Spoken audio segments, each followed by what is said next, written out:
Vamos a seguir con la serie que estamos estudiando en la iglesia los domingos por la mañana en el libro de Deuteronomio. Y recién estábamos cantando y me venían a la mente algunas de las cosas que hemos estado compartiendo en las últimas semanas en cuanto a la obra de Dios en la vida de su pueblo y el poder que Dios tiene para poder cumplir sus propósitos. Y la forma en la que Dios, con paciencia y a su manera, va a trabajar en la vida de las personas que Él va a guiar a lo que Él tiene planeado para ellos. El pueblo de Israel es una imagen de lo que nosotros vivimos y lo que Dios está haciendo con su iglesia hoy. Todo lo que estamos leyendo de verdad pasó, fue así, no es solamente una historia inventada, pero todo pasó para que hoy nosotros podamos abrir estas historias y vernos reflejados ahí, verlas como un espejo que nos muestre nuestro propio corazón. Y el pueblo de Israel se parece mucho a nosotros en tantas formas. En una de las cosas que se parecen es en la lucha de su corazón por confiar en Dios y obedecer a Dios. Y aunque nos parece algo fácil de entender, cuando más pasa el tiempo nos damos cuenta de que este es el punto en el que fracasamos tanto y por la que vienen tantas de las consecuencias de nuestra vida. Porque la vida sería tan simple si solamente nosotros seguiríamos la guía de Dios. No quiere decir que no habría dificultades, pero quiere decir que caminaríamos por un camino seguro a un destino que Dios va a llevarnos en fidelidad y en su bondad. El problema es que nosotros nos desviamos de ese camino. Nosotros somos tercos.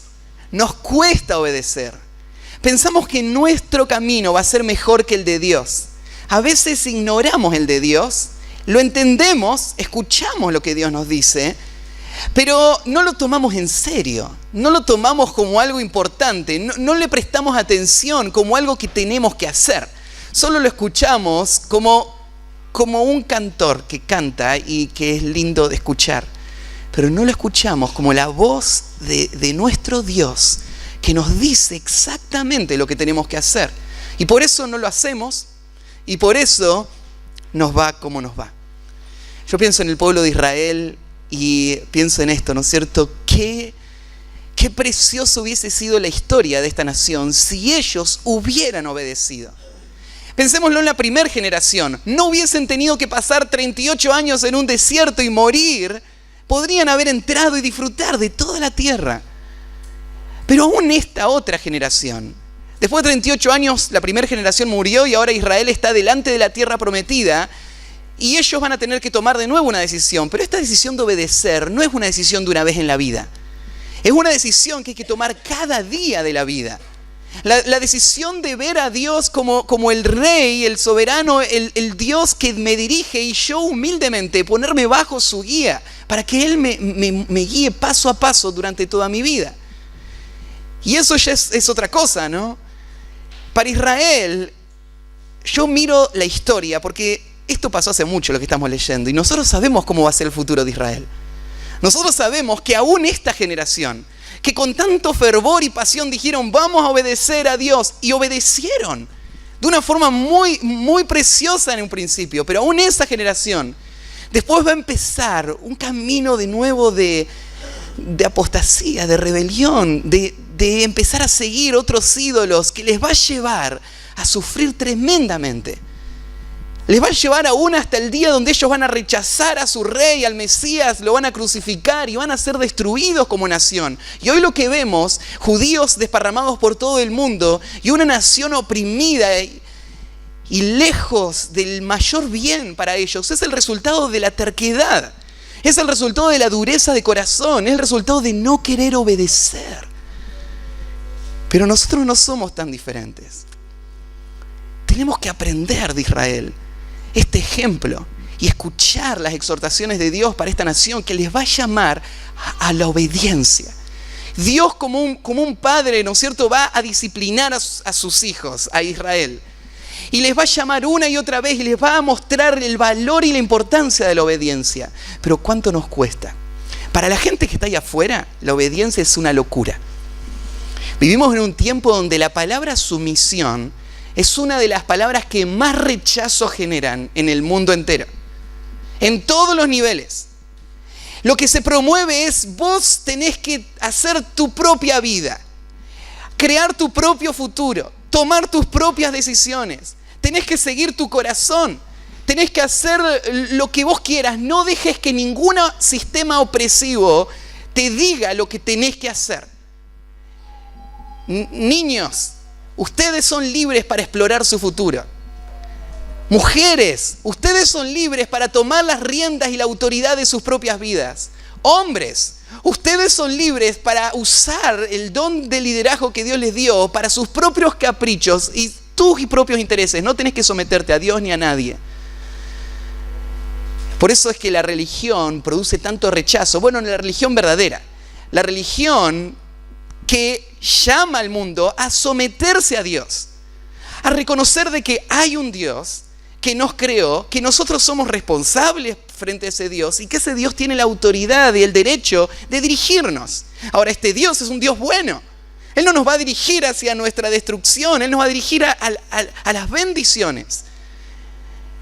Pero el único camino a esas bendiciones es la sujeción, es ver a Dios en el rol que Él tiene y verme a mí en el rol que tengo delante de Él. El rol de humildemente recibir de Él todo lo que yo necesito para mi vida. Yo no soy autosuficiente, yo dependo de Él. Y Él me va a guiar hacia sus propósitos de bien si yo me someto a Él. Para el mundo es una locura lo que estoy diciendo acá. El mundo jamás aceptaría esto. Pero si nosotros somos el pueblo de Dios, no podemos pensar como el mundo. No podemos aceptar esta norma. Nosotros tenemos que pensar que obedecer es el mayor bien para nosotros. Es lo que nos va a proteger, es lo que nos va a dar todas las bendiciones de Dios. Y ese es el tema que vamos a estudiar hoy. Después de haber pasado por esta historia donde Moisés le recuerda a Israel cómo llegaron hasta acá, le recuerda todo lo que Dios ha hecho hasta este día, ahora Moisés llega al final del sermón. Y cuando llega al final del sermón, él va a dar la aplicación del sermón. Y en esta aplicación Moisés va a decir, bueno, frente a todo esto, esto es lo que tenemos que hacer. Y así va a cerrar la primera predicación que estamos estudiando. Y hoy la exhortación de Moisés va a ser justamente esa. Obedezcan a Dios, ese es su mayor bien. No es un peligro para ser evitado. Es como Satanás le dijo a Eva, ¿no? Con que Dios os ha dicho que no coman de todo árbol. ¿Quién es Dios para decirle lo que tienen que hacer o lo que no tienen que hacer? Pero si comen, van a conocer todo. Esa misma mentira sigue el diablo susurrándola al mundo y apartándonos de la ley de Dios que Él nos las dio para nuestro mayor bien. Vamos a ver en este pasaje algo más. Y es que aún teniendo la ley de Dios, no es garantía de que vamos a obedecerla.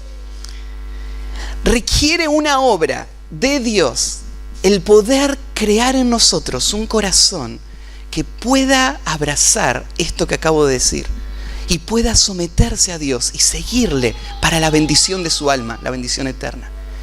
Y este es el ejemplo que vamos a ver en Israel. Así que vamos a leer el pasaje.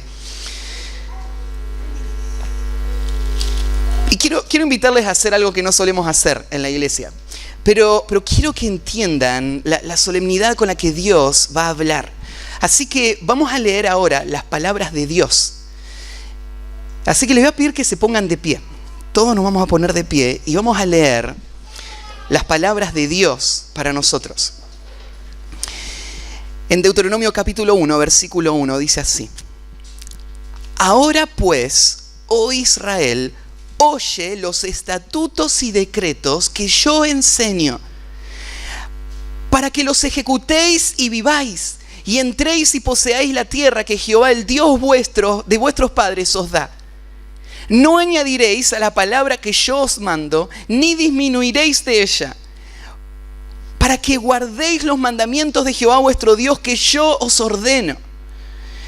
Vuestros ojos vieron lo que hizo Jehová con motivo de Baal Peor, que a los hombres que fue en pos de Baal, a todo hombre que fue en pos de Baal Peor, destruyó Jehová tu Dios de en medio de ti. Mas vosotros que seguisteis a Jehová vuestro Dios, todos estáis vivos hoy. Mirad, yo os he enseñado estatutos y decretos como Jehová mi Dios me mandó, para que hagáis así en medio de la tierra en la cual entráis para tomar posesión de ella.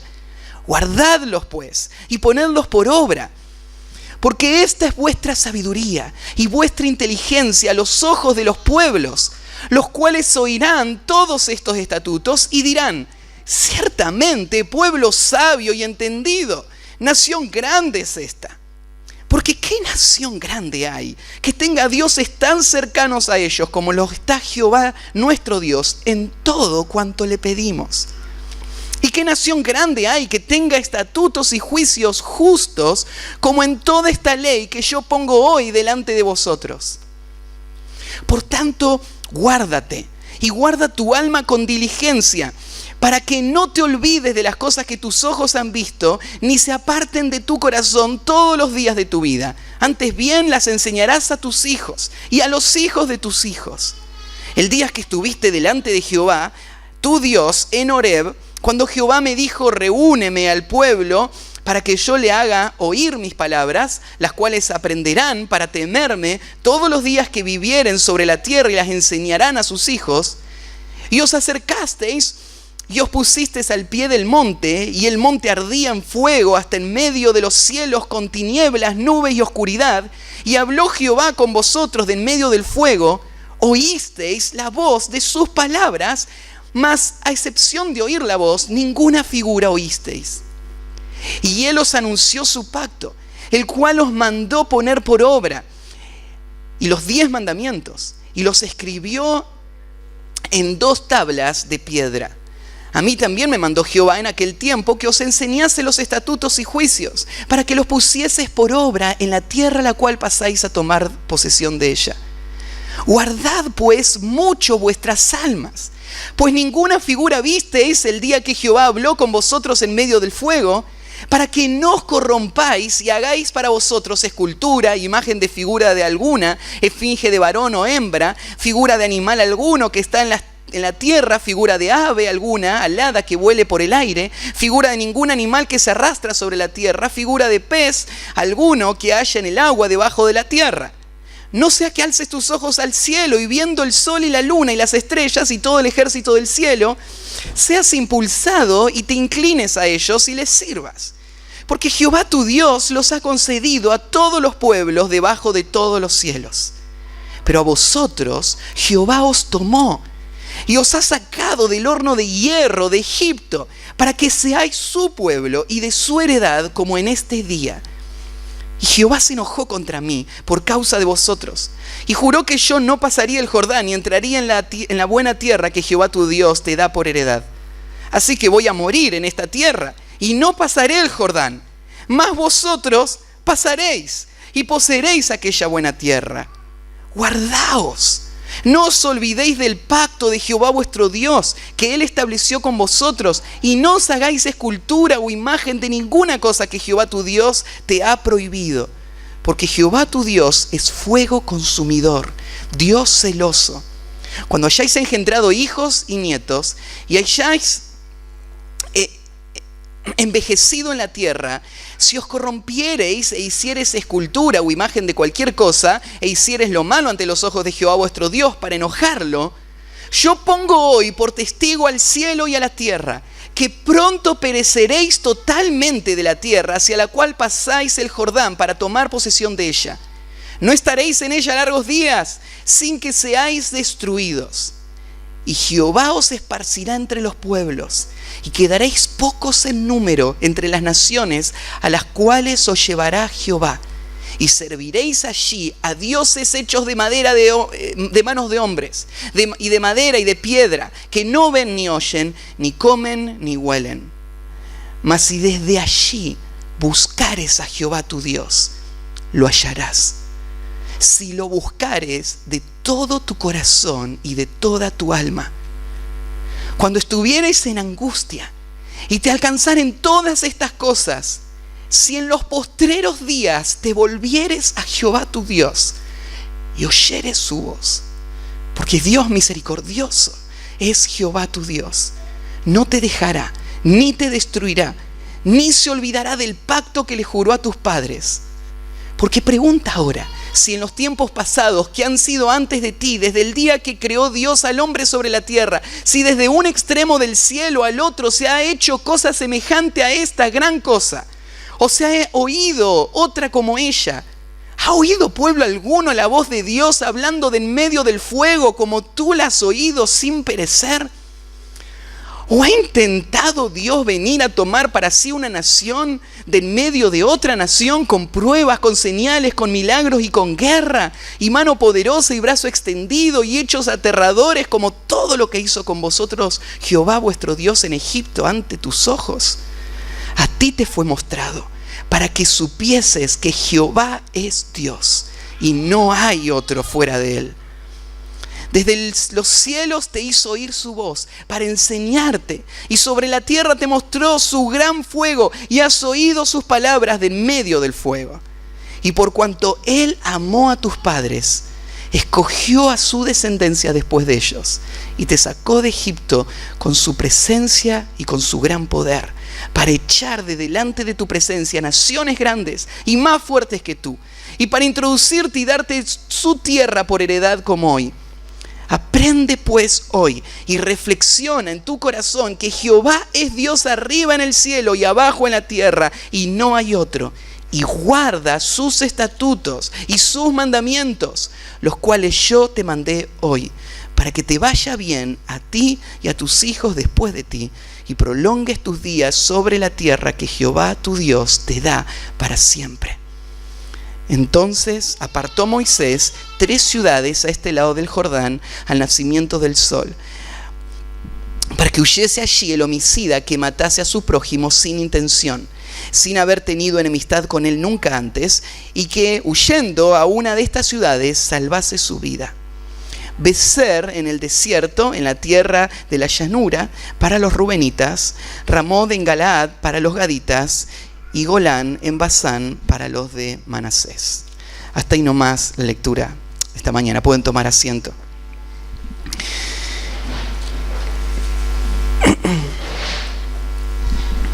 Notaron en el pasaje el énfasis que Moisés va a hacer a obedecer, a guardar la ley y sus estatutos. Y ese es el tema de este capítulo. Es un llamado a la obediencia. El primer punto en sus hojitas dice así: obedecer a Dios es la respuesta del pueblo que ha sido bendecido por Dios. Obedecer a Dios es la respuesta del pueblo que ha sido bendecido por Dios. En la primera sección, notan ahí el cambio donde Moisés va a hacer ahora pues. Como consecuencia de lo que acaba de explicar en cuanto a la historia de Israel. Ahora pues, oh Israel, oye los estatutos y decretos que yo te enseño. Israel, oye. Esta expresión oye le recuerda a Israel cuál es la actitud que ellos tienen que tener frente a Dios. Es la actitud de uno que en humildad va a venir para recibir de parte de Dios, como su rey, su autoridad, lo que tiene que hacer. Oír no es solamente sentarse y que el sonido llegue. Hay una disposición que tiene que tener el corazón. Oír significa estar dispuesto a obedecer lo que Dios me va a decir. Es lo que te va a decir más adelante. Oye los estatutos que yo te enseño, que yo os enseño. Acá hay algo importante. Moisés tiene el rol ahora de anunciarle al pueblo lo que Dios dijo. Moisés lo está diciendo, pero esto viene de parte de Dios. Yo les enseño, oigan lo que yo les digo, para que ejecutéis y viváis y entréis y poseáis la tierra que Jehová, el Dios de vuestros padres, os da. Israel, escuchen los mandamientos. Esta disposición vos la podés ver en toda la Biblia. La Biblia habla de lo importante que es la forma en la que vos en este momento estás sentado en esa silla. La forma en la que vos vas a escuchar lo que estás escuchando es lo más importante. Porque Dios habla por medio de su palabra. Este libro es la voz de Dios. Pero si vos no lo escuchás como la voz de Dios, si vos no te inclinás en obediencia a la voz de Dios, entonces la Biblia te advierte de un grave peligro. El escuchar y no hacer te lleva a engañarte a vos mismo. Te lleva a pensar de que tu vida espiritual es algo que no es. Tu verdadera vida espiritual se muestra por la disposición que vos tenés a hacer lo que Dios te dice que tenés que hacer. Por eso Dios te dice, acá Moisés le dice, oigan. Está lleno de estos pasajes. En el Antiguo Testamento, uno de los pasajes más conocidos es el Salmo 119. Si pueden, busquen ahí el Salmo 119. Y les quiero leer los primeros versículos. Presten atención.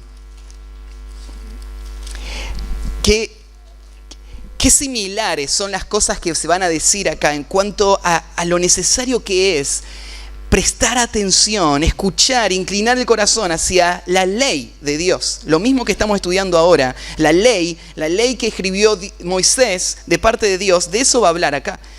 Y dice así, bienaventurados, versículo 1, los perfectos de camino, los que andan en la ley de Jehová. En el pasaje que estamos leyendo ahí en Deuteronomio, Moisés le va a decir a Israel, ustedes obedezcan para que vivan, para que entren en la tierra y disfruten de todas las bendiciones de la tierra. Y acá el salmista está diciendo lo mismo, súper felices, los perfectos de camino. La idea perfecto de camino son esas personas que caminan precisamente por esa vereda que la ley estableció. Bienaventurados los perfectos de camino, los que andan en la ley de Jehová. Bienaventurados los que guardan sus testimonios y con todo el corazón le buscan. ¿Viste que acá no dice bienaventurados los que leen? Bienaventurados los que andan en el camino recto. Bienaventurados los que guardan la ley, pues no hacen iniquidad los que andan en sus caminos. Si vos andás en el camino de Dios, no vas a pecar. Y eso es algo bueno, porque el pecado es el flagelo de tu vida. Es el que trae el dolor y las consecuencias a todas las áreas de tu vida. Si vos caminás en el camino de Dios, Dios te va a quitar de esa vereda de destrucción. Tú encargaste que sean muy guardados tus mandamientos. Esto es lo que Dios le dijo al pueblo de Israel. Guárdenlos, préstenle atención, escudriñenlos y ocúpense de obedecer cada detalle. Ojalá fuesen ordenados mis caminos para guardar tus estatutos. ¿Qué está diciendo acá el salmista? Está diciendo, esto es lo que Dios nos llamó a hacer. Pero ahora el salmista mira su propia vida y dice, yo sé que ahí está la bendición, pero mi corazón me desvía al pecado. ¿Cuánto quisiera tener un corazón que solamente obedezca a Dios? ¿Cuánto quisiera tener un corazón que se entregue completamente a su ley y le obedezca en todos los aspectos de la ley? Ojalá fuesen ordenados mis caminos para guardar tus estatutos. Entonces, si eso pasaría, si yo tuviese tal corazón, no sería yo avergonzado cuando atendiese a todos tus mandamientos. O sea, no tropezaría, no llegaría a mi fracaso. Te alabaré con rectitud de corazón cuando aprendiere tus justos juicios. Tus estatutos guardaré. No me dejes enteramente. Este es el clamor de un hombre que se mira al lado de esta ley. Él sabe que esta ley es perfecta. Él sabe que si alguien obedece toda esta ley, le va a guiar en un camino donde no va a haber pecado, donde él va a poder honrar a Dios y vivir una vida plena. Pero él se mira y ve la corrupción de su corazón y hace un clamor. Ojalá fuesen ordenados. ¿Sabes qué? La ley va a decirle a Israel, obedezcan y van a vivir. Desobedezcan y van a morir. La ley va a decirles, esto es sabiduría, esto es perfecto. La ley es justa, es santa. Pero hay un problema. La ley expone el pecado del corazón del hombre. Y nosotros ya hemos visto suficientes pasajes para recordar que ningún hombre puede cumplir la ley de Dios. Israel, ese fue su fracaso. Ellos creían que podían obedecerla. Ellos dijeron, bueno, está bien Dios, dame la ley y yo voy a hacer todo lo que vos nos digas. No duraron ni un día. Israel fracasó porque no puede cumplir lo que Dios les dice, no puede hacer lo que es para el mayor bien de su alma. Pero había algunos hombres en la nación de Israel que sí entendieron el mensaje de la ley. Porque ellos sabían que la ley no solamente les daba los mandamientos que tenían que cumplir, les daba también un sistema de sacrificios que tenían que hacer para poder ser rescatados de sus propios pecados. Y esos sacrificios anunciaban a alguien que iba a destruir el pecado. Y esta gente creía en eso. Así que esta gente venía a Dios con un corazón humilde, como el salmista, diciendo, Dios, yo no puedo cumplir la ley. Dios, necesito tu salvación. Tú eres mi única esperanza, yo quiero cumplir la ley, yo quiero vivir todos estos mandamientos, pero sálvame de mi pecado. Y esta gente fue rescatada de su pecado. Todos en el Antiguo Testamento que creyeron fueron transformados y sus corazones ahora fueron hechos capaces de obedecer la ley de Dios. Un ejemplo hermoso está en el libro de Lucas. Lucas 1, versículo 5. Vos decís, pero Matías, espera. Vos dijiste que en el Antiguo Testamento esto pasaba, pero Lucas está en el Nuevo Testamento. Claro, pero tenés que entender que estos libros están en el Nuevo Testamento en tu Biblia porque fueron escritos desde la óptica del Nuevo Testamento, pero sucedieron en el entorno del Antiguo Testamento. Todo lo que pasó en los evangelios, vos tenés que entenderlo en el contexto del Antiguo Testamento. Solamente que están contadas esas historias desde la perspectiva del Nuevo Testamento. Entonces vos tenés acá a estos dos hombres, bueno, a este matrimonio, a Zacarías y su mujer Elizabeth. Y mirá lo que dice en el versículo 5. Hubo en los días de Herodes, rey de Judá, un sacerdote llamado Zacarías, de la clase de Abías. Su mujer era de las hijas de Aarón y se llamaba Elizabeth. Ustedes reconocen a este matrimonio. Ellos son los padres de Juan, el Bautista. Y mira lo que dice el versículo 6. Ambos eran justos delante de Dios y andaban irreprensibles en todos los mandamientos y ordenanzas de Dios. ¿Sabes lo que está diciendo Lucas? Estas personas habían visto en la ley el verdadero sentido de la ley. Ellos entendieron, no podemos cumplirla con nuestras fuerzas. Dependemos en la gracia de Dios que nos perdone y nos transforme para poder hacerlo. Pero lo queremos. Y ellos creyeron. Su fe les fue contada por justicia. Y ahora ellos se entregaron a una vida de obediencia. ¿Y qué pasó? Ellos viven de una manera irreprensible en todos los mandamientos y ordenanzas del Señor. Ellos no dijeron, no cumplamos la ley. Total, Dios nos va a rescatar de nuestros pecados. No, porque rescatarlos de los pecados tiene como fin traerles a la vida santa que esta ley les dirige y les muestra. Así que ellos vivieron de acuerdo a toda la ley que Dios les había dado a ellos como judíos. Vos decís, bueno, pero nosotros no somos judíos, Matías. Y es verdad. Vos recordás en el Nuevo Testamento que Pablo habla de este tema, diciéndonos que el creyente ya no está más bajo la ley. Vos decís, entonces, lo que estamos leyendo en Deuteronomio, que Dios le está diciendo a Israel, tienen que obedecer toda la ley, eso no es para mí. Yo ya no tengo que obedecer la ley. Ahora vivimos en la gracia, no en la ley. La ley es algo malo. La gracia es algo bueno. Pero no es así como hay que entenderlo. Pablo no desacredita la ley. La ley, dice Pablo, es santa, es justa, es perfecta. El problema es que el hombre es pecador. El hombre no puede vivir lo que Dios le está diciendo. Justamente por eso Dios le dio la ley. Para que el hombre se dé cuenta de su fracaso y encuentre, aún en la misma ley, el camino que le prepare para recibir al Mesías. Cuando Cristo llegó, Él dijo, yo no vine para abrogar la ley, o sea, no vine para desacreditarla, vine para cumplirla. Y Jesús fue el cumplimiento de la ley. Él cumplió todos los detalles de la ley. Porque Él cumplió todos los mandamientos de la ley, el único en toda la historia de la humanidad, y Él cumplió todas las figuras de la ley. Todo lo que la ley anunciaba en símbolos, Jesús lo cumplió. Él es el cumplimiento de toda la ley. Así que ahora, Cristo que cumplió toda la ley, Él la cumplió por nosotros. Lo que yo no podía hacer, Él lo hizo completamente a mi favor. Cuando yo vengo a Cristo y vengo a Él porque me doy cuenta que estoy en pecado, estoy perdido y le pido a Él que me salve, ¿saben lo que hace Dios?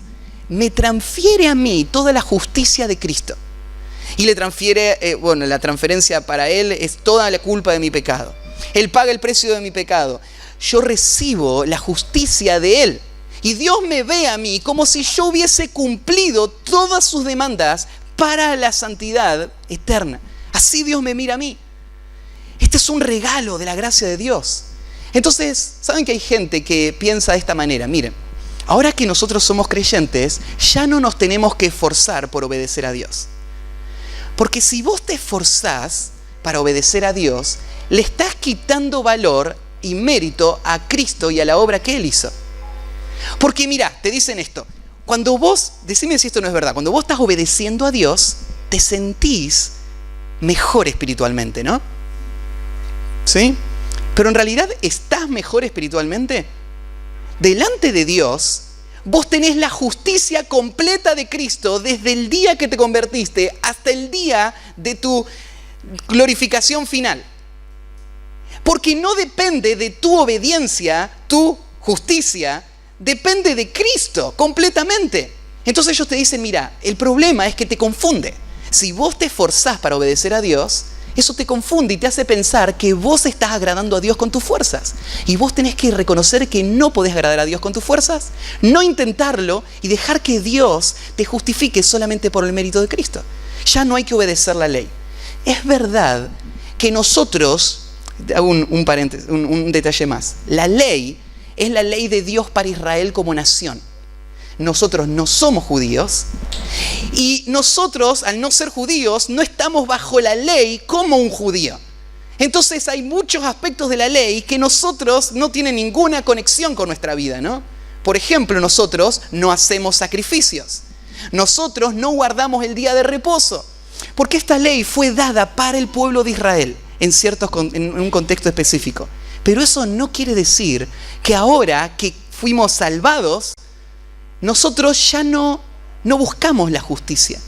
No buscamos andar en ese camino recto. Es todo lo contrario. Hay varios pasajes en el Nuevo Testamento. Por ejemplo, en Juan va a tener varios de estos textos. Por ejemplo, en Juan 14, 21, Jesús dice lo siguiente: el que tiene mis mandamientos y los guarda, ese es el que me ama. Juan 14, 21. El que tiene mis mandamientos y los guarda, ese es el que me ama. Y el que me ama será amado por mi Padre. Y yo le amaré y me manifestaré a él. Acá Jesús está hablando de sus mandamientos. Y él dice, la prueba de que una persona verdaderamente me ama y que yo le amo a él y mi Padre le ama a él, es que él guarda mis mandamientos. Nadie puede decir, yo amo a Dios y no guardar sus mandamientos. Pero hay una expresión importante. Jesús habla de sus mandamientos. Jesús no está hablando acá de los 10 mandamientos. La palabra mandamiento te confunde y te hace pensar que está hablando de lo mismo. La iglesia hoy no tiene los 10 mandamientos como la norma que le rigen. Este es el problema de los adventistas del séptimo día, que por medio de una visión falsa, satánica, Dios en realidad ellos dicen que Dios le dijo que tenía que volver a cumplir la ley para volver a lo que la iglesia había abandonado, específicamente cumplir el día de reposo. Y volver a este sistema donde la obediencia a los mandamientos es el camino a la salvación. Este es el problema con esta teología. Pero los mandamientos de los que está hablando Jesús acá son sus mandamientos. ¿Y cuáles son sus mandamientos? Bueno, Jesús vino y Él cumplió los mandamientos. El cumplimiento de los mandamientos puso un final a toda la era de la ley mosaica. Pero eso no quiere decir que ahora no hay ley. Ahora esto quiere decir que Cristo tomó su lugar de rey. Y tomando su lugar de rey, Él inicia una nueva era donde Él dirige con sus mandamientos a su pueblo. Así que Cristo, por ejemplo, en el Sermón del Monte, Él explicó su ley. La ley de Cristo no es contraria a la ley de Moisés, pero no es idéntica a la ley de Moisés. La ley de Cristo es una ley que va de acuerdo a la ley universal y eterna de Dios, pero es una ley que depende de Él como rey y que tiene principios distintos, porque parte de este punto de partida, la habilidad de Dios de transformar el corazón y vivir esa ley. Así que estamos hablando de la ley de Cristo. Los mandamientos de Cristo son los que nosotros tenemos que obedecer. Y claro, cuando vos estás en el Antiguo Testamento tenés que filtrar eso. Y tenés que pensar, a ver, lo que dice la ley de Moisés está ratificado por Cristo, está afirmado por Cristo, está explicado por Cristo, está desarrollado por Cristo, o está dejado a un lado por Cristo. Y en esa forma medir qué es lo que vos tenés que vivir hoy. Pero vivir de acuerdo a la ley es la marca de un verdadero creyente. Dice ahí en 1 Juan 5, versículo 3, pues este es el amor a Dios. ¿Querés medir si amás a Dios? Este es el amor a Dios, que guardamos sus mandamientos. Y sus mandamientos no son gravosos. Bueno, esto está relacionado con lo que Cristo dijo, ¿no? Su yugo es ligero y su carga es ligera. Entonces, para el creyente, esta es la realidad, la norma. Vos tomaste a Cristo como tu rey. Él te dirige en base a sus mandamientos. Y ahora vos tenés que vivir con todas tus fuerzas para obedecer los mandamientos de tu amo y tu Señor, para tu bien, para la bendición de tu propia alma y como una garantía de tu propia salvación. Entonces, volvamos a Deuteronomio. Esa fue una explicación bastante larga de un solo versículo. Pero vamos al versículo 2. Fíjate cuando le dice Moisés, y no añadiréis a las palabras que yo os mando, ni disminuiréis de ellas, para que guardéis los mandamientos de Jehová. Me encanta esto, porque lo que está diciendo es que cuando hay una persona sinceramente sometida a Dios, que no está tratando de dirigirse él a sí mismo, sino que está tratando de seguir el liderazgo de Dios, esta es la actitud que él va a tener. Él no va a añadir nada a las palabras de Dios, ni quitarle nada a las palabras de Dios. O podríamos decirlo también de esta manera, no va a hacer decir al texto algo que no dice el texto. Nada más ni nada menos. No llega a mirar las palabras de Dios para imponerle el sentido que Él quiera dar, sino que viene a someterse. Esta es la actitud de la que está hablando Moisés. No agregan nada, no quitan nada, porque solamente o escuchan y hacen. Tienen que entender lo que Dios dice y listo. Después hacer lo que Dios dice. No hay que evaluar, no hay que meditar, medir, hay que obedecer. En el versículo 3, Moisés habla de lo que pasó en Baal Peor. Esta es la historia con Balaam y Balac. Y se acuerdan que este hombre Balaam le aconsejó a Balac que si quería destruir Israel, la forma de hacerlo era trayendo mujeres para que Israel, los judíos, se enamoren y se vayan atrás de estas mujeres y después terminen en la idolatría y Dios iba a mandar un juicio y los iba a destruir. Era un plan perfecto. No había que atacar a Israel. Dios los iba a destruir solamente llevándolos a pecar contra Dios. Y Moisés le está recordando esto. Y le está diciendo, miren, la obediencia es algo simple. Recuerden cuando desobedecieron, ¿qué pasó? Aunque Dios estaba llevándoles a la tierra, ese momento de desobediencia hizo que mueran miles.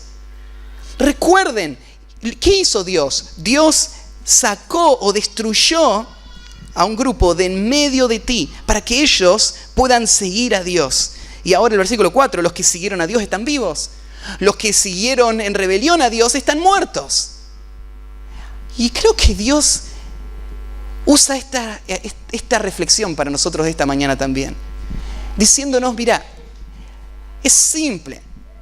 Vos podés mirar a tu alrededor y ver el efecto que el pecado tiene sobre las personas a tu alrededor. La obediencia es lo que te va a guiar a la bendición de Dios. No hace falta explicarlo más porque vos ya lo has vivido, le dice. ¿Vieron lo que pasó con Baal Peor? En el versículo 5 dice, mirad, yo os he enseñado estatutos y decretos como Jehová Dios me mandó, para que hagáis así en medio de la tierra, la cual entráis para tomar por posesión. No era solamente que ellos tenían que decidir obedecer a Dios acá, sino que Moisés le está diciendo esto para que así sea el resto de sus vidas. Que ellos entren en la tierra y en medio de esa tierra ellos vivan con esta disciplina, con esta actitud de constantemente estar escuchando a Dios y haciendo lo que Dios nos dice. Esa es la actitud que debe guiar todo el resto de sus vidas. Cuando Josué entró a la tierra y los hizo conquistar, les guió en la conquista, antes del final del libro, cuando se está cerrando, en el capítulo 22, yo se los leo así, tal vez no hace falta buscarlo, pero en Josué 22:5, Josué va a usar esta reflexión. Le va a decir, solamente que con diligencia cuidéis de cumplir el mandato y la ley que Moisés, siervo de Jehová, os ordenó. Que améis a Jehová vuestro Dios y que andéis en todos sus caminos, que guardéis sus mandamientos y le sigas a él. Josué dice, solamente esto les pido. No abandonen la ley. Obedézcanla. El versículo 6 dice que, de nuevo, fíjense la cantidad de veces que habla del guardar. Y guardadlos y ponedlos por obra. ¿Viste esta expresión? Mira, guardarlos significa ponerlo por obra. Significa el sonido, transformarlo a acción. Es lo que Santiago dice, sed hacedores de la palabra y no tan solamente oidores. Pónganlo por obra, háganlo. ¿Por qué? Porque esta es vuestra sabiduría y vuestra inteligencia ante los ojos de los pueblos. Le está diciendo, miren, si ustedes hacen esto que tienen ustedes es la sabiduría más alta que este mundo conoce. No solo cuando ustedes sepan, sino cuando ustedes sepan, guarden y pongan por obras, entonces los demás pueblos van a mirarles y van a notar algo asombroso: sabiduría, criterio, razones fundamentadas que guían hacia el bien. En medio del caos, en medio de la confusión, en medio de mil ideas de qué es lo que hace falta hacer, ustedes lo van a saber, porque van a tener la sabiduría de Dios. Bueno, hay muchos textos, ¿no es cierto?, que podríamos citar. Tal vez una de las historias más conocidas es Daniel. Daniel capítulo 1. ¿Se acuerdan? Daniel fue tomado con sus amigos y otros más en la invasión de Nabucodonosor a Jerusalén. Y fue llevado cautivo a Babilonia, y ahí en Babilonia fue puesto a un periodo de prueba con sus amigos, porque Nabucodonosor quería enriquecer su corte con la élite del mundo que él conquistó. Esto es algo inteligente, ¿no?, para un rey. En vez de matar a todos sus enemigos, lo que él va a hacer es tomar de los pueblos que él conquistó lo más sabio, lo más desarrollado, y él lo va a incorporar a su reino, para que ellos sean sus consejeros, para que ellos les guíen. y los eligen a ellos y los ponen. Nabucodonosor había conquistado muchos pueblos. En este momento es el imperio mundial que domina todo el Medio Oriente.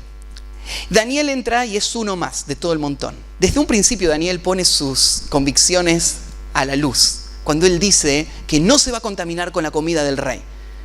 Pase lo que pase, él no va a violar la ley de Dios, los mandamientos de Dios. Esto es evidencia de que Daniel guarda la ley, la vive aún en las circunstancias más extremas.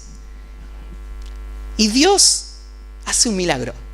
Tiene favor frente al encargado de ellos y él les permite, el encargado, que no coman de la comida del rey, sino que coman legumbres. ¿Se acuerdan que después de eso lo traen a Daniel con sus amigos para hacerle el examen? Y vienen delante de Nabucodonosor, este gran rey. Nabucodonosor empieza a indagarles, empieza a hacerles preguntas. Preguntas, fíjate, Nabucodonosor no le está haciendo preguntas. A ver, decime en qué versículo dice que vino el diluvio.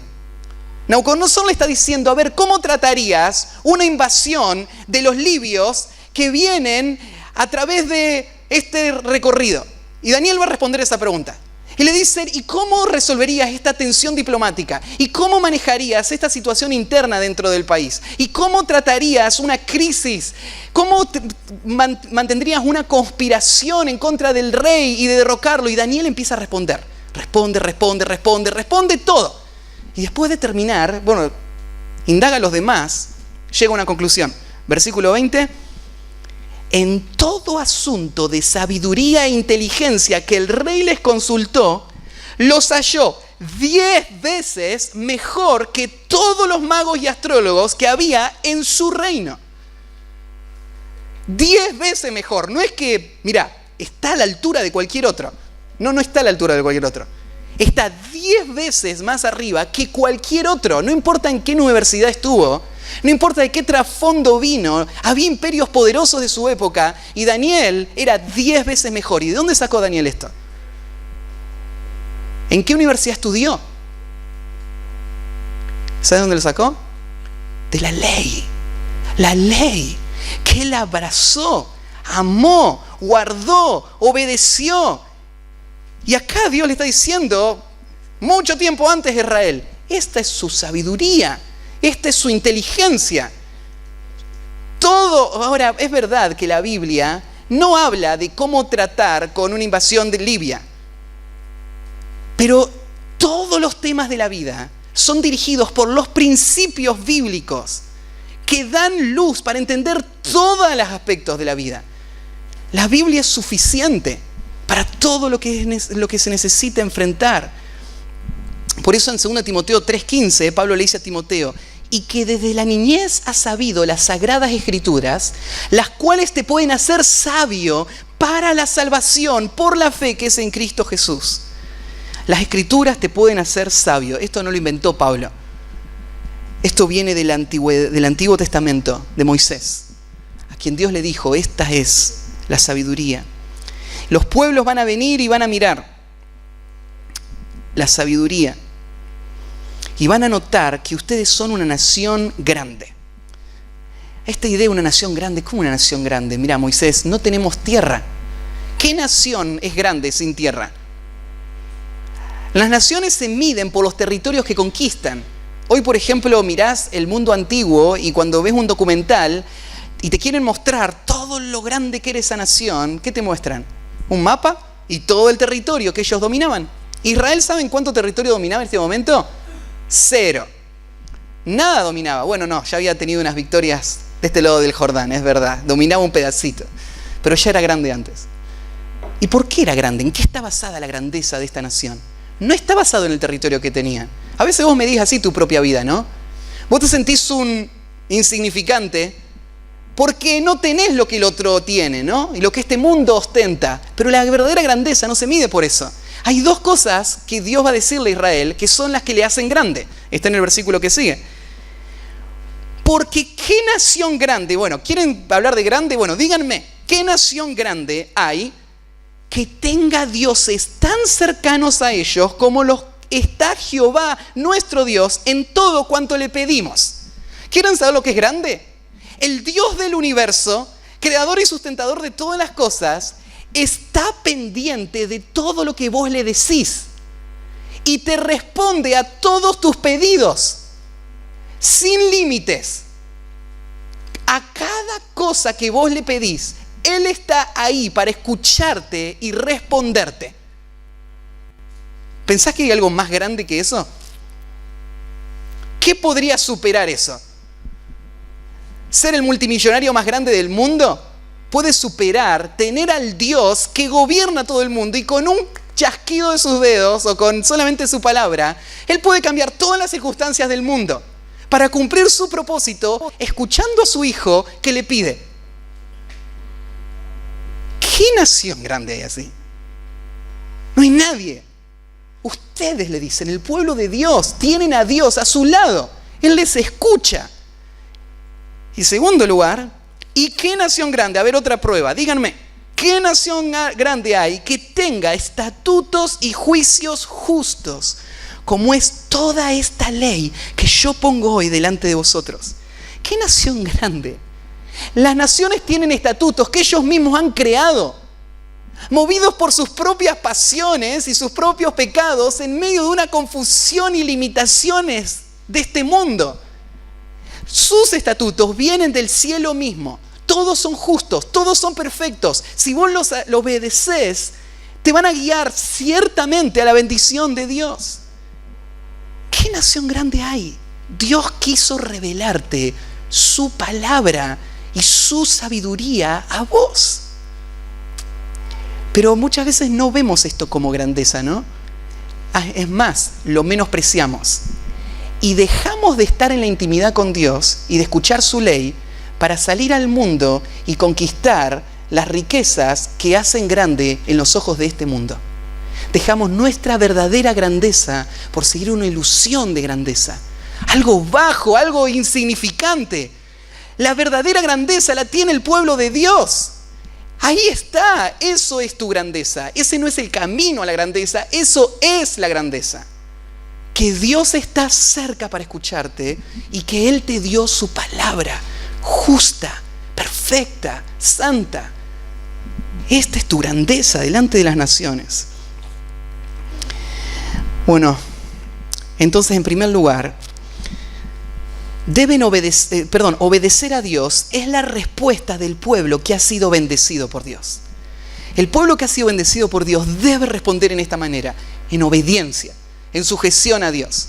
Segundo, obedecer a Dios es la demanda al pueblo que ha escuchado la voz de Dios. Obedecer a Dios es la demanda al pueblo que ha escuchado la voz de Dios.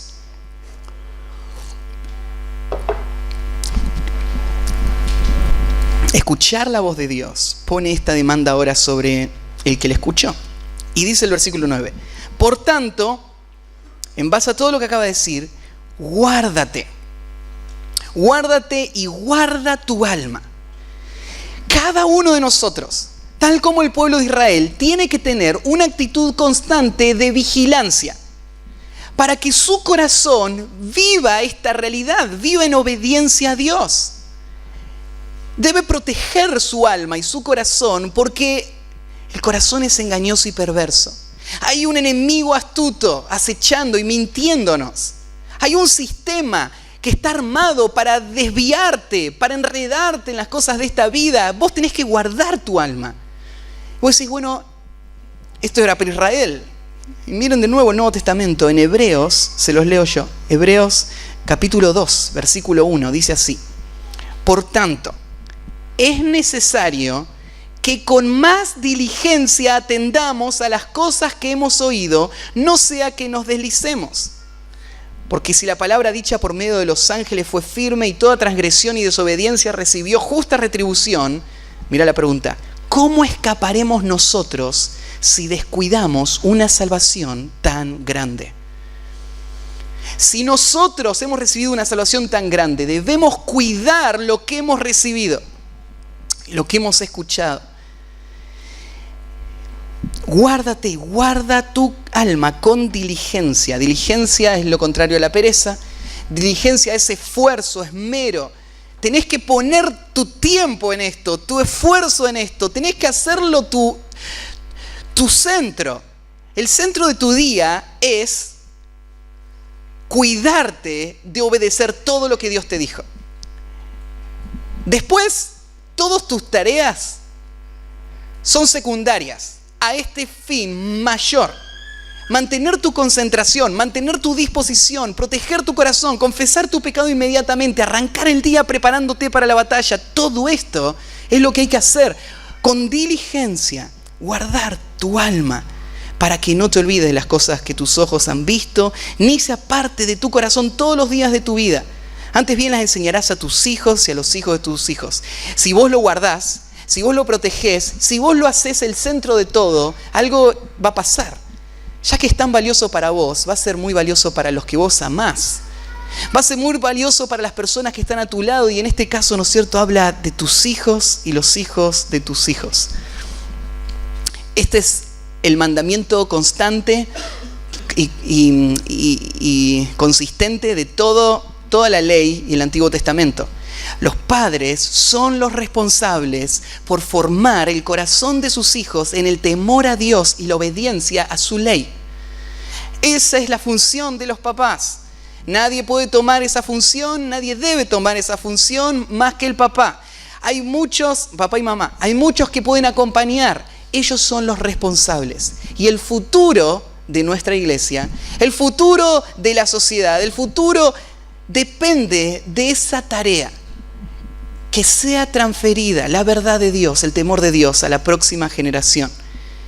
Tenés pasajes como el de Proverbios, capítulo 4, versículo 3, te lo leo. Donde está hablando Salomón y está recordando su infancia y su crianza. Y vos pensás, Salomón fue un gran rey, conocido, ¿no es cierto?, por toda la opulencia y las riquezas que tuvo, la construcción del primer templo de Israel, que es el más glorioso de toda la historia de la humanidad. Han habido templos más grandes, pero ninguno más lujoso que el de Israel. En toda la historia, ningún pueblo tuvo un templo como ese. Y él lo construyó Salomón. Lo recordamos, ¿no? Pero Salomón, aunque más tarde en su vida, él se desvió del camino de Dios.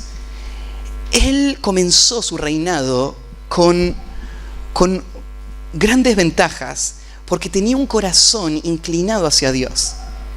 En el momento en el que Dios le preguntó a Salomón que pida algo y él se lo iba a dar, Salomón lo que pidió fue sabiduría para gobernar ese pueblo. Ese pedido demuestra la humildad del corazón de Salomón, la sujeción de Salomón a la guía de Dios y a la sabiduría que Dios le iba a dar, y el deseo de Salomón de cumplir todos los propósitos de Dios. Este es un hombre piadoso. Este es un hombre que fue formado en estos conceptos. Él sabe que lo más valioso es la sabiduría. Él sabe que lo más importante es recibir esa sabiduría de Dios y que Dios me dirija. ¿Y de dónde lo sacó Salomón? Él fue formado en esto.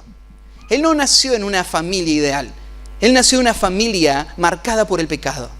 Aunque su papá es un héroe, lo recuerdan todos los niños cada vez que hablan de la historia de David y Goliat, porque David era el papá de Salomón, pero David fue un padre que dejó mucho que desear.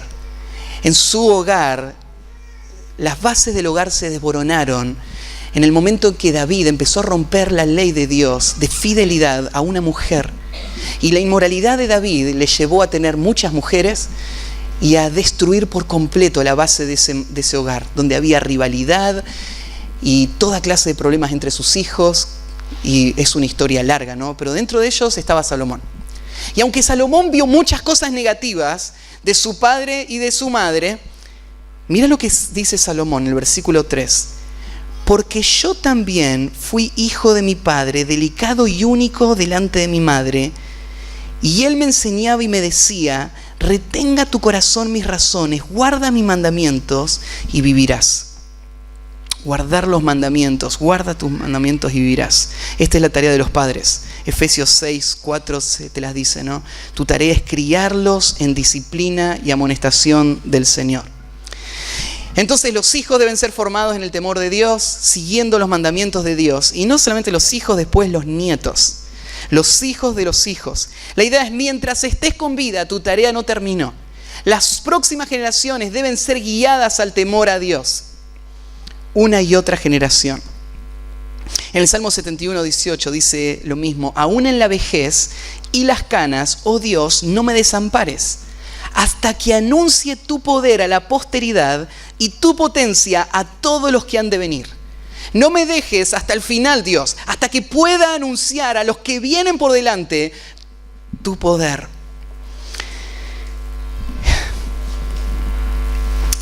Ahí en el versículo 10, entonces, habiendo arrancado de nuevo de la misma manera, dice, le recuerda Moisés el día en que ellos estuvieron en Horeb.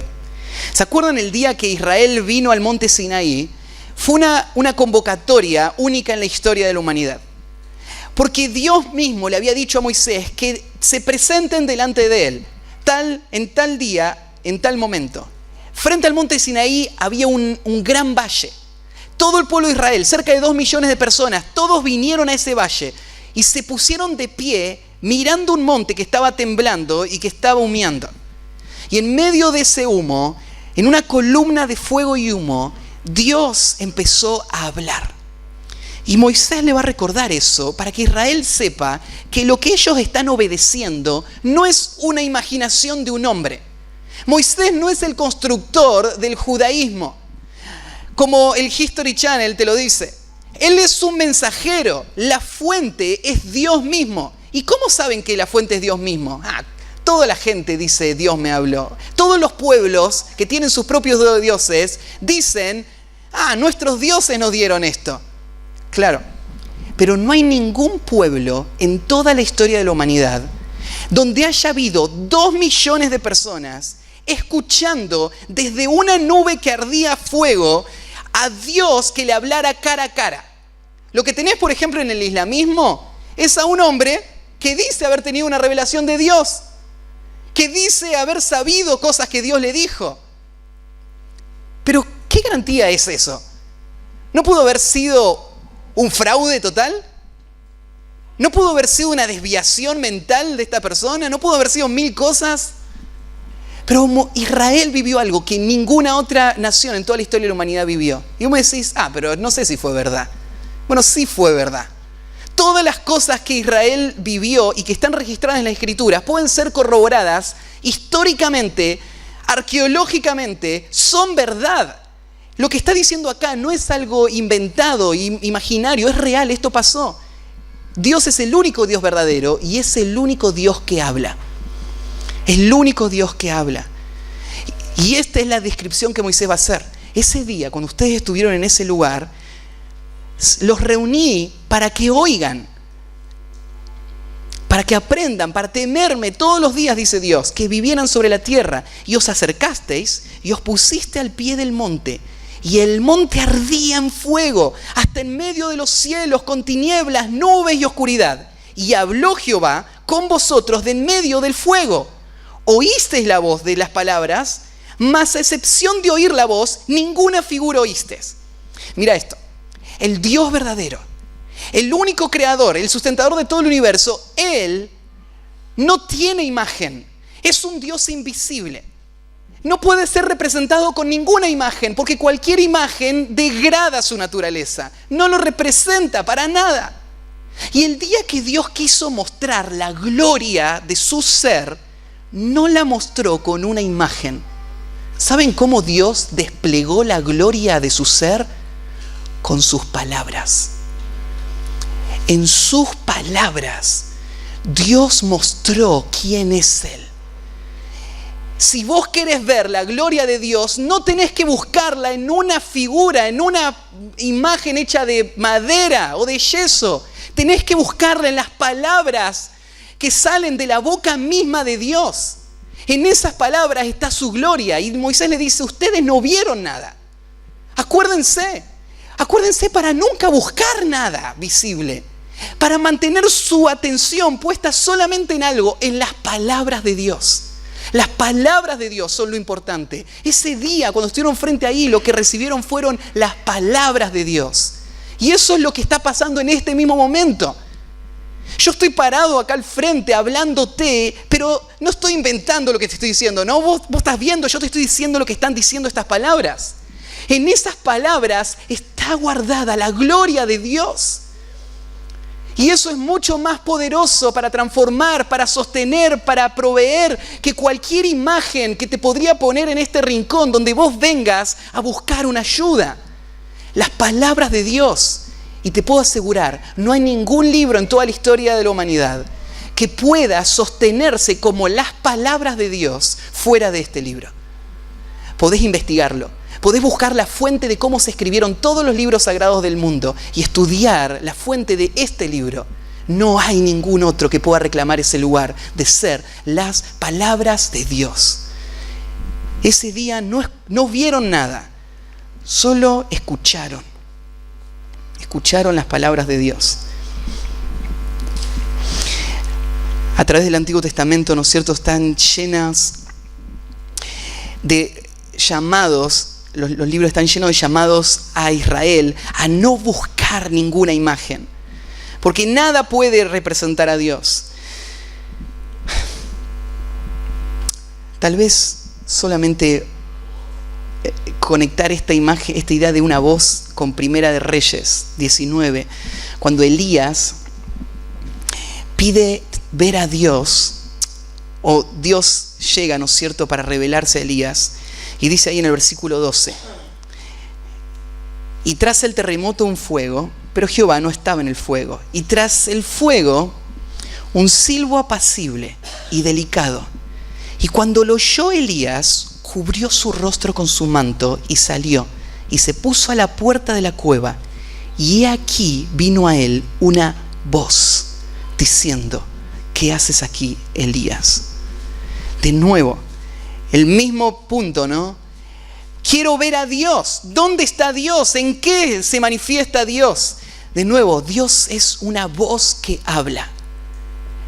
El hecho de que Él sea una voz que habla te dice Dios es real, no es imaginario.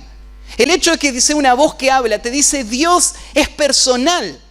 Él puede comunicarse de persona a persona, a diferencia de todas esas imágenes falsas. Si tengo bien la cita, era 1 Reyes 19:12. ¿Sí? Está bien. Y 13.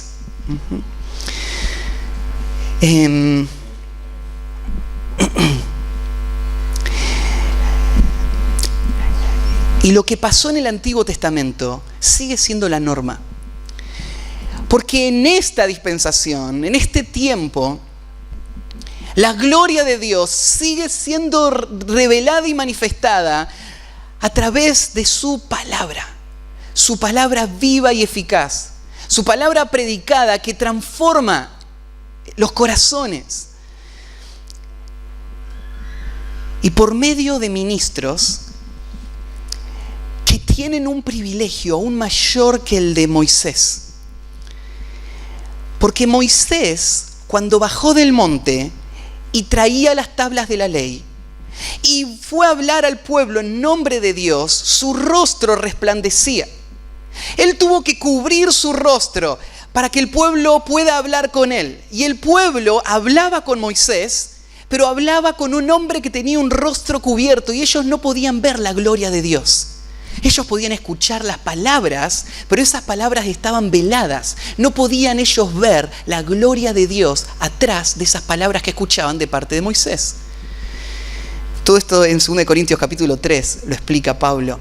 Pero ahora nosotros, mirando a cara descubierta como en un espejo la gloria del Señor, somos transformados en la misma imagen como por el Espíritu del Señor. Ahora nosotros no tenemos ningún velo. Nosotros nos paramos frente a la palabra de Dios sin velo. Miramos cara a cara la gloria de Dios siendo revelada por medio de su palabra predicada y somos transformados. Y por eso somos los que predicamos la palabra ministros de un mejor pacto. No hay ningún velo, cara a cara, la palabra de Dios, la gloria de Dios frente al pueblo de Dios para que le transforme. Entonces, obedecer a Dios es la respuesta del pueblo que ha sido bendecido por Dios. Es la demanda al pueblo que ha escuchado la voz de Dios. Si vos has escuchado la voz de Dios, ahora debes obedecer a Dios, porque Él es real, lo que Él dijo es verdad. El último, obedecer a Dios es la expectativa divina para el pueblo que ha sido amado por Dios. Es la expectativa divina para el pueblo que ha sido amado por Dios. si vos has sido amado por Dios. Eso es lo que Dios espera ahora de vos. El versículo 15, fíjense, repite de nuevo: guardad pues mucho vuestras almas. Leíamos, ninguna figura visteis el día que Jehová habló con vosotros en el medio del fuego. Vuelve a repetir. Mirá el versículo 16. ¿Para qué? Para que no os corrompáis. La razón por la que Israel tenía que mantener la perspectiva correcta de quién Dios es, la razón por la que tiene que mantener su atención en las palabras de Dios y no en ninguna otra demostración física de ninguno que pretenda ser Dios, es porque hay un peligro. El peligro es corromperse. La palabra corromperse tiene que ver con arruinarse, destruirse, perder el uso para el cual existe. Se van a corromper.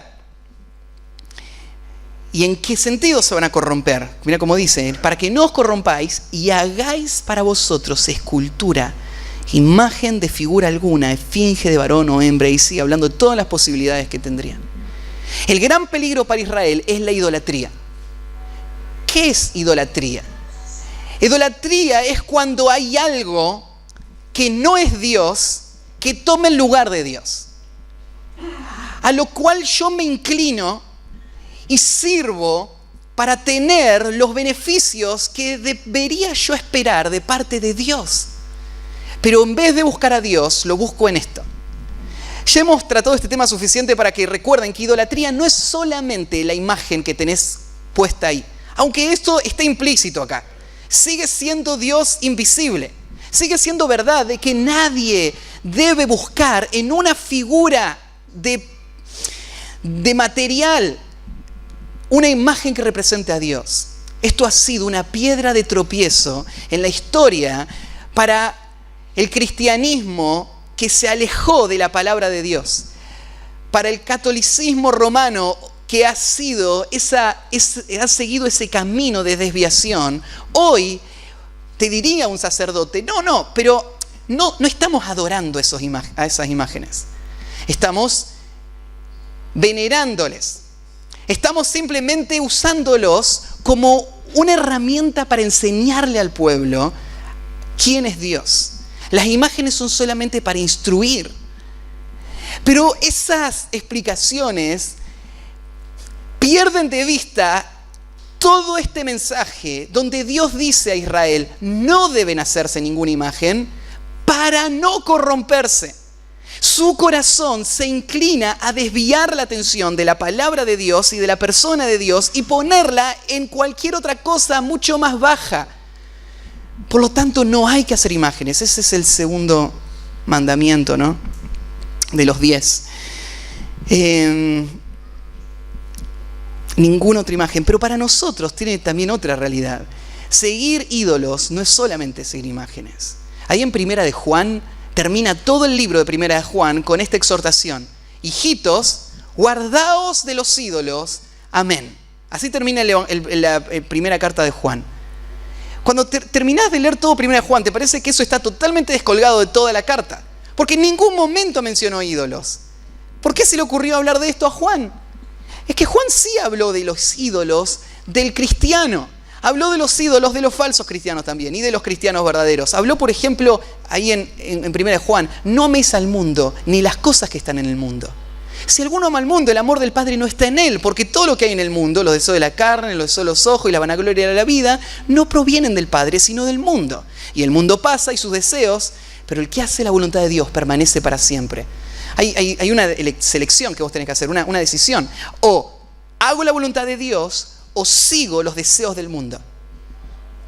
El mundo se vuelve un ídolo, un reemplazo de Dios, donde yo me deleito en el mundo en vez de deleitarme en Dios, donde yo confío en las cosas del mundo en vez de confiar en Dios, dependo en el mundo, gasto mi vida para el mundo, le rindo culto y hago sacrificios, le sacrifico mi dinero, mi esfuerzo, mi tiempo al mundo, a mis ídolos que me van a hacer felices. Y Juan dice: guárdense de los ídolos. Así que acá volvemos y está este mismo principio: guárdense para no corromperse.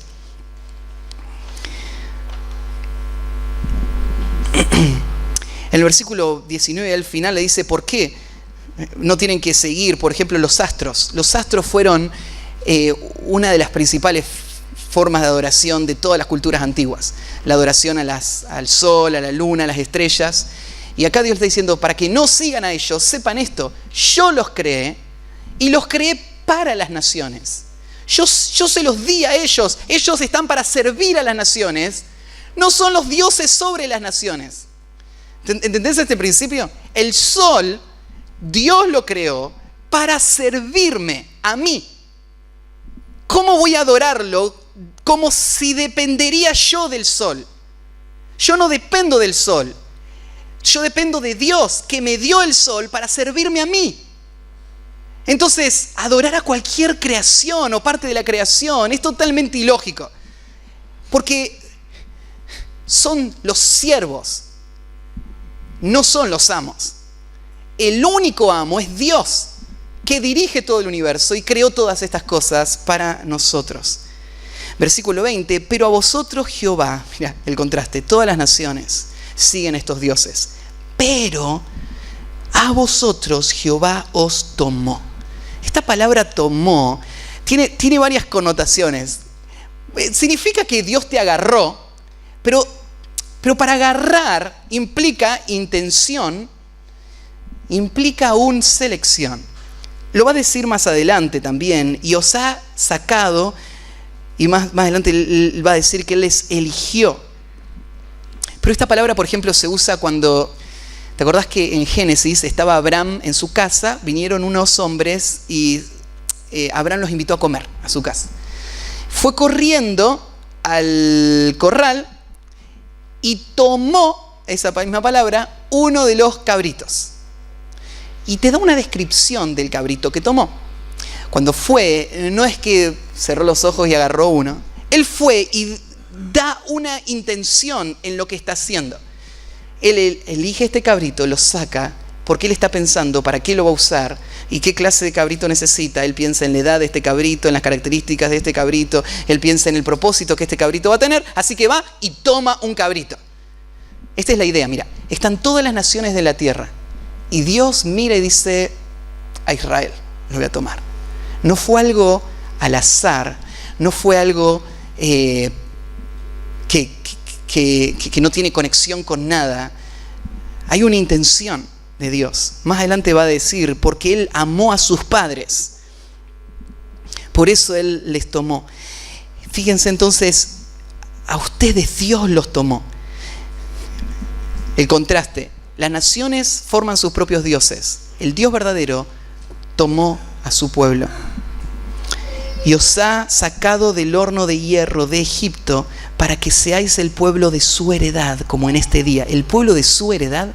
Fíjate, acá no le está hablando que Dios es la heredad del pueblo. O sea, no es que para el pueblo Dios es su bien, sino está diciendo que Dios eligió al pueblo para que sea la heredad de Dios. Para que Dios se lo quede como suyo y sea su pueblo, su heredad. Entonces, esto debe mover a Israel a reconocer ese amor tan precioso con el que Dios les había querido amar a ellos. Y sujetarse a Él, obedecerle a Él, es una respuesta natural a ese amor que quiso Dios poner sus ojos sobre mí. Y quiso tomarme a mí para que yo sea suyo. Y en respuesta a eso, yo pueda obedecerle y amarle a Él. A vosotros Dios os tomó. El versículo 22 parece un tanto raro, porque ahora Moisés dice algo que ya dijo antes, y lo dice acá en un contexto que no parece encajar mucho. Pero mira, dice, así que yo voy a morir en esta tierra, y no pasaré el Jordán, mas vosotros pasaréis, y poseeréis aquella buena tierra. ¿Por qué Moisés trae de nuevo este tema de que él va a morir y ellos van a entrar? Fíjate que lo va a decir Moisés en ese contexto de que Israel tiene que entender de qué manera Dios le amó a ellos. Para que Israel se dé cuenta cuánto Dios le amó a ellos, Moisés le va a decir, miren, ¿quieren saber cuánto Dios les ama? Yo voy a morir y no voy a entrar en la tierra. Ustedes sí van a entrar en la tierra. ¿por qué va a entrar Israel en la tierra y Moisés no? ¿Son mejores los judíos que Moisés? ¿No pecaron y por eso entran? De ninguna manera. Moisés está resaltando la gracia de Dios para que ellos vean, mira, ¿por qué entramos nosotros? Moisés no va a entrar. ¿Y por qué entramos nosotros?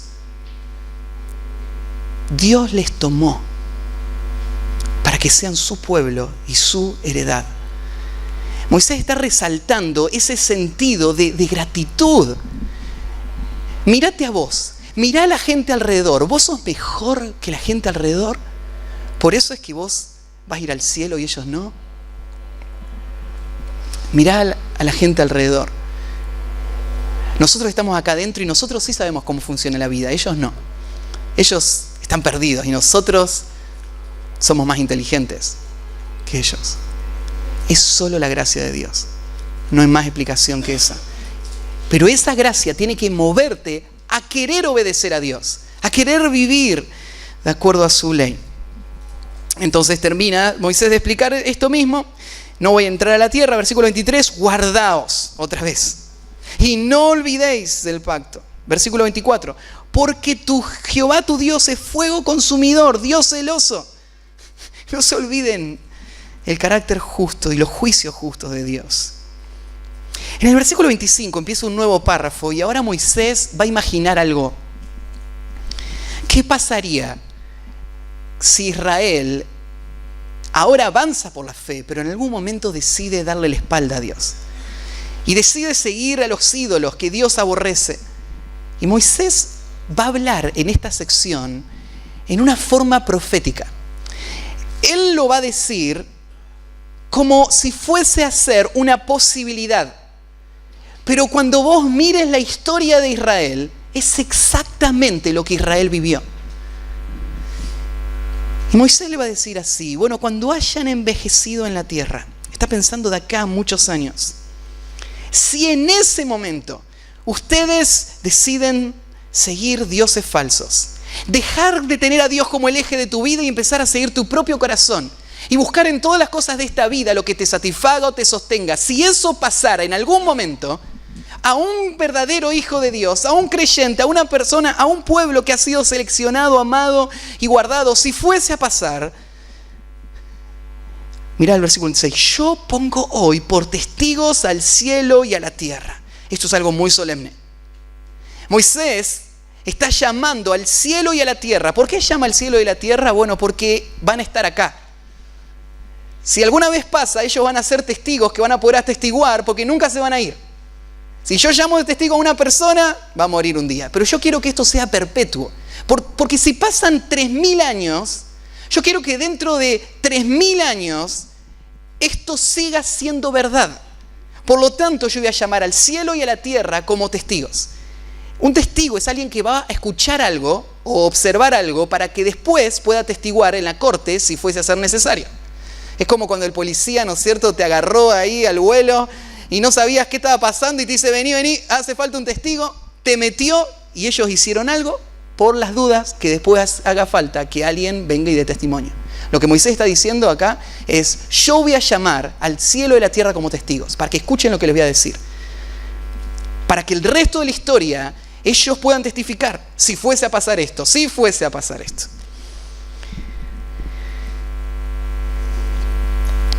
Si ellos entran y siguen su propio corazón y se hacen esculturas, imágenes, dice al final del versículo, no estaréis en ella, en la tierra, largos días sin que seáis destruidos. Si esto empieza a pasar, va a llegar la destrucción y va a llegar pronto. La palabra destrucción es una palabra terrible. Es una palabra que habla de devastación. Esta es la imagen que Dios quiere que vos entiendas. Las consecuencias de tu rebeldía a Dios van a ser graves. Dios castiga y el castigo de Dios es tremendo. No querés poner a prueba a Dios, porque su castigo es doloroso y destruye. Van a ser destruidos y Jehová os esparcirá entre los pueblos. Dios los va a sacar de esta tierra y los va a desparramar. Esparcir, ¿no es cierto?, significa esta idea. Se desarma en 1000 pedacitos. ¿Se te cayó un termómetro alguna vez? Una vez en la escuela alguien había llevado, o la maestra, para algo y se cayó el termómetro. Y me acuerdo cuando cayó, ¿no es cierto?, el mercurio que está dentro del termómetro se hace pelotitas chiquititas, ¿no es cierto?, y se va por todos los rincones. Imposible de juntar de nuevo. Los voy a dispersar por todos lados. Y van a quedar muy pocos, o sea, muchos van a morir. Va a ser un remanente pequeño que va a quedar, disperso por todos los pueblos. Y el versículo 28, mira, aparte de este juicio dice, y serviréis allí a dioses hechos de manos de hombres.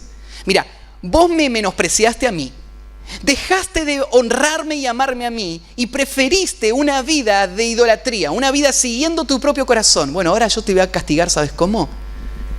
Enviándote lejos para que vos veas a dónde lleva eso que estás siguiendo.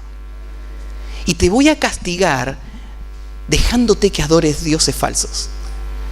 Ese es el mayor castigo. Porque ese es ponerte en las manos del destructor, del enemigo mismo. Y Dios lo envía. Y el versículo 29 es un versículo precioso. Un versículo lleno de promesas y de esperanzas para esta persona que ha sido disciplinada tan duramente por Dios. Esta persona que está destruida, y esa persona que está ya ahora dispersa en un lugar lejano, mirando atrás y sabiendo todo lo que perdió, ahora siente el dolor de todo el castigo de Dios. ¿Y qué esperanza tiene esta persona de que vuelva a sentir y a vivir lo que antes vivió? En esa condición, esta persona está pensando, Dios me descartó. Dios me desechó para siempre. Estoy destruido y destruido voy a quedar. Pero gracias a Dios por este texto, ¿no? Porque es el texto que Dios quiso incluir para que sea el medio por el cual Él va a obrar en los corazones de los que están dispersos, para traerles de vuelta. ¿Y cómo Dios va a obrar? Dándoles esperanza. Diciéndoles, no importa lo duro que haya sido el castigo de Dios, no importa cuánto se ha destruido, hay una verdad, que es esta. Más, si desde allí, no importa dónde sea ese allí, si desde allí buscares a Jehová tu Dios, lo hallarás.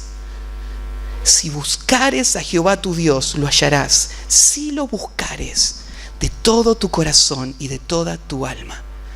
Lo que está hablando acá Moisés es de un arrepentimiento, no un arrepentimiento superficial o de palabras, un arrepentimiento real y completo, un arrepentimiento del corazón y del alma, un arrepentimiento que va a mostrarse en un cambio de dirección completa. Si desde allá te arrepentís, te volvés,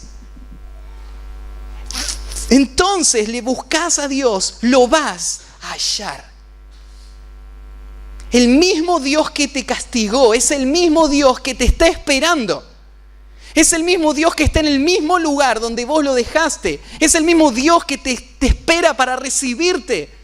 Como ese padre de la parábola del hijo pródigo que está esperando que el hijo llegue para amarle y traerle al hogar. Si lo buscás, dice, lo vas a hallar. Y este versículo es una promesa también que nos muestra el fruto de la disciplina. Porque ¿cómo se le ocurre a una persona que dejó atrás a Dios, que quiso hacer su propia vida, cómo se le ocurre ahora querer volver? ¿Sabes por qué se le ocurre querer volver? Porque siente el dolor que Dios le trajo por su rebeldía. Y ese dolor, lo que es ahora, es un camino de regreso. Porque le dice, ¿ves dónde estás? Vení. Yo te estoy esperando. La disciplina es la forma en la que Dios obra en los corazones para rescatarnos de nuestro propio pecado. La disciplina en el pueblo de Dios, como dice Hebreos, en el momento no es causa de gozo, pero al final tiene fruto. ¿Cuál es el fruto? Arrepentimiento.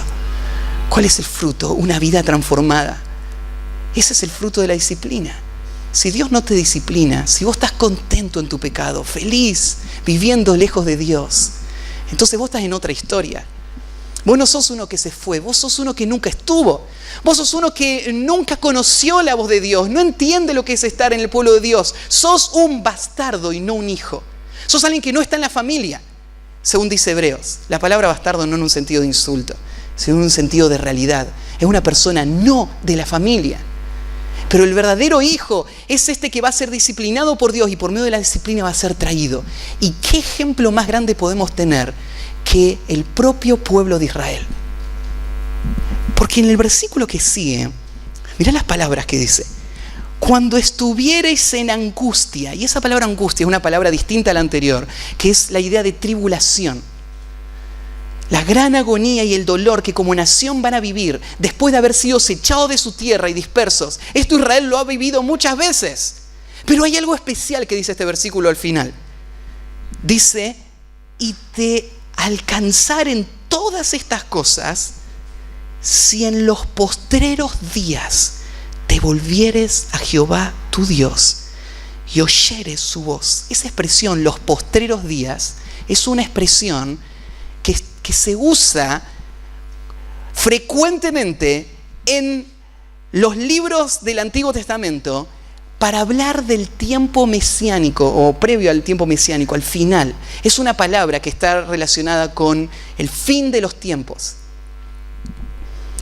Lo que está diciendo este texto es que si fuese a pasar que la nación étnica de Israel, por la dureza de su corazón y su rebeldía, fuesen a ser esparcidos por todo el mundo y estuviesen en angustia y en agonía como nunca antes, en una tribulación o gran tribulación que le traiga gran dolor, si en ese momento ellos se vuelven, si en ese momento del fin de los tiempos se vuelven a Jehová, porque Dios misericordioso es, Jehová tu Dios, entonces no te dejará,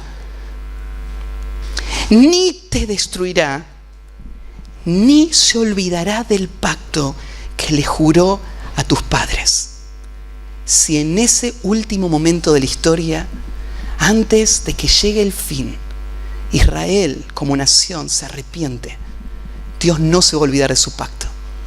Él lo va a cumplir. Y la disciplina va a haber dado su fruto. Y la restauración va a ser completa y final. Y el estado final de Israel va a ser glorioso. Y toda su historia va a ser solamente un recuerdo del camino de disciplina que Dios usó para prepararles para la gloria eterna. Y quiero decirte algo, esto no es si fuese a pasar. Esto es lo que va a pasar.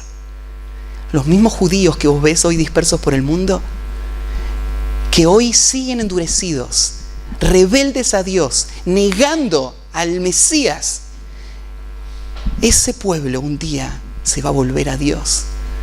Todo Israel va a ser salvo. En cumplimiento de esta profecía, dicha hace 1400 años, ya van 3000, casi 500 años. Y Moisés dice: si fuese a pasar.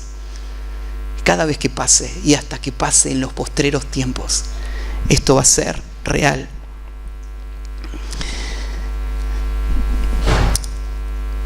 Dios es Dios misericordioso.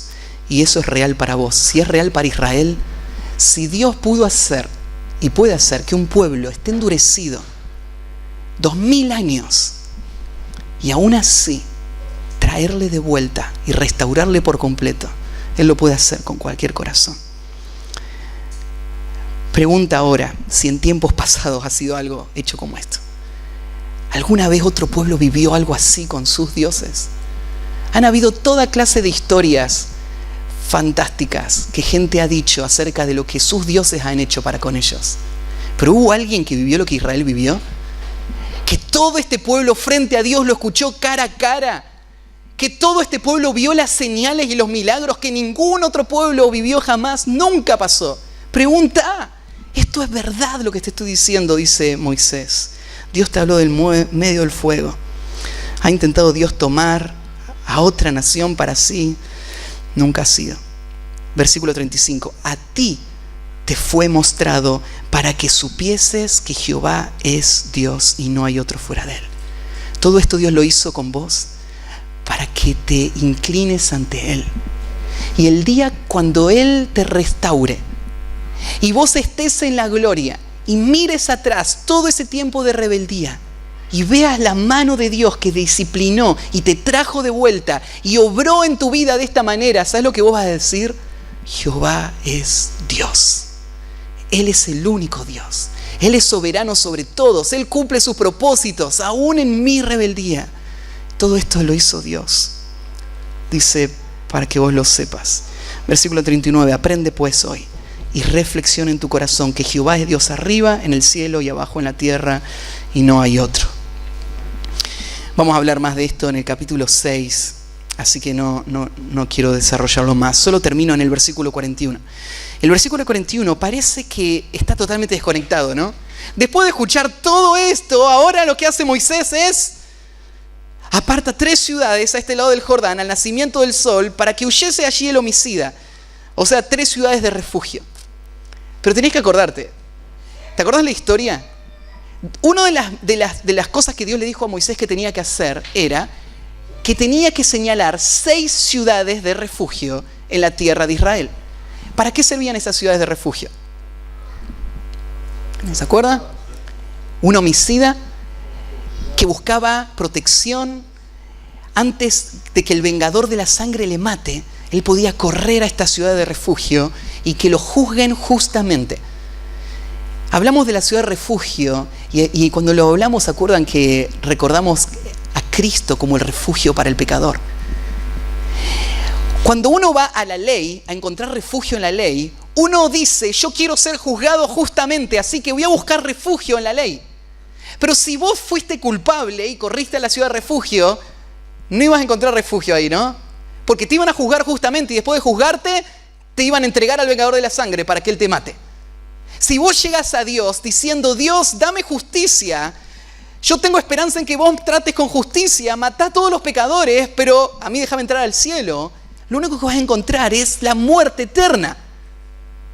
No hay refugio en la ley. Si vos intentás obedecer y llegar a Dios por tu obediencia, hay muerte. El vengador de la sangre está a las puertas esperando que el juez te largue para que él te destruya. Eso es lo único que esperar. Pero hay una mejor ciudad de refugio. Hay una ciudad de refugio que es distinta a la anterior. Es el refugio que tenemos en la obra de Cristo, en la justicia de Cristo, en lo que Él hizo por nosotros en la cruz. Así que esa ciudad de refugio está abierta. Cualquiera que se da cuenta que es pecador, en cualquier momento lo que tiene que hacer es en ese mismo momento dejar todo lo que está haciendo y correr sin mirar atrás a encontrar refugio en esa ciudad para que sea librado de la muerte que viene atrás suyo.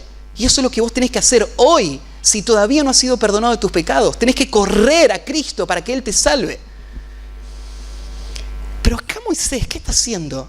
Todavía no conquistaron la tierra. Después que conquisten la tierra, ahí hay que nombrar 6 ciudades. Pero espera, ya habían conquistado parte de la tierra. Habían conquistado parte de la tierra de este lado. Moisés no va a entrar, así que no puede nombrar las 6 ciudades, pero sí puede nombrar estas 3. Así que Moisés recién le acaba de decir al pueblo, ustedes tienen que obedecer a Dios en todo lo que Dios le dice, tal como Dios le dice. Y Moisés está pensando y dice, bueno, yo le tengo que obedecer a Dios, tengo que nombrar ciudades. No le puedo nombrar las 6 porque no voy a poder entrar, pero puedo nombrar 3. Así que lo que yo puedo hacer, lo voy a hacer en obediencia a la ley de Dios. ¿No es esto una lección importante en cuanto a la obediencia? Obediencia significa hacer todo lo que Dios te dice. Pero aún, si no podrías hacer todo lo que Dios te dice, tenés que hacer todo lo que sí podés hacer que Dios te dice. Eso es obediencia. Otra cosa sería excusa o negligencia. Muchas veces personas, dentro de lo que no pueden hacer, encuentran la excusa para no hacer nada de lo que sí deben hacer en obediencia a Dios. Obediencia significa lo que puedo hacer, lo voy a hacer. Voy a obedecer a Dios en todo lo que Él me dice que debo hacer. Así que hoy estudiamos acerca de un llamado de Dios a la obediencia. Espero que lo hayas sentido de esa manera y puedas responder. Obediencia significa hechos. Mi pregunta es, ¿qué vas a hacer hoy con lo que escuchaste? Tenés que ponerlo por obras. Tenés que tomar el sonido que escuchaste y bajarlo a acción. La primera acción, si vos te sentís todavía que estás perdido, tenés que correr al refugio, clamar por salvación al Señor. Si vos te sentís que has estado afuera, lejos, y escuchaste a un Dios misericordioso que te llama a volver, tenés que volver hoy.